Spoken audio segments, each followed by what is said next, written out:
બકોડા, તું ખરેખર બહુ મસ્ત છે. તું મને સમજે છે, તું મને લવ કરે છે. એવું મને બીજે ક્યાંય કોઈ નથી મળવાનું યાર. તું છે જ કમાલની. તારી સ્માઇલ બીજા માટે ભલે એક નોર્મલ હશે, પણ મારી માટે તો એ મારા જીવવાનો સહારો છે. જે દિવસે તારી સ્માઇલ બંધ થઈ જશે દેખાવાની, ખબર નહીં હું કેવી રીતે જીવીશ. તારી દરેક અદાઓ મને ખૂબ જ પસંદ છે. જો તારા જેવું મને જીવનસાથી મળી જાત તો મારું ફ્યુચર કંઈક બીજું જ હોત. હું ખરેખર કહું છું, એટલી સારી રીતે રાખત કે લોકોને તારાથી જેલસી થાત. તને એટલો લવ કરત. એમ તો હમણાં પણ લવ કરું જ છું, પણ પછી લવ કરવા માટે મને ઓફિશિયલ હક હોત. જો તું મારી કિસ્મત હોત તો.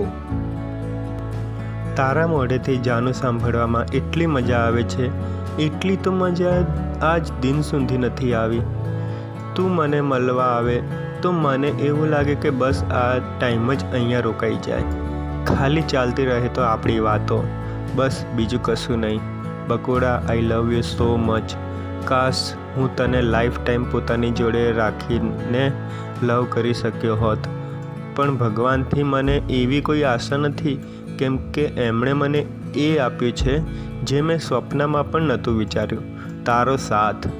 ભલે થોડા ટાઈમ માટે, પણ જેટલો પણ આપ્યો છે એના સહારે હું લાઈફ ટાઈમ જીવી શકીશ. તારી યાદોની સાથે અમદાવાદની એવી કોઈ જગ્યા નથી જ્યાં આપણે આપણી યાદો છોડી ના હોય.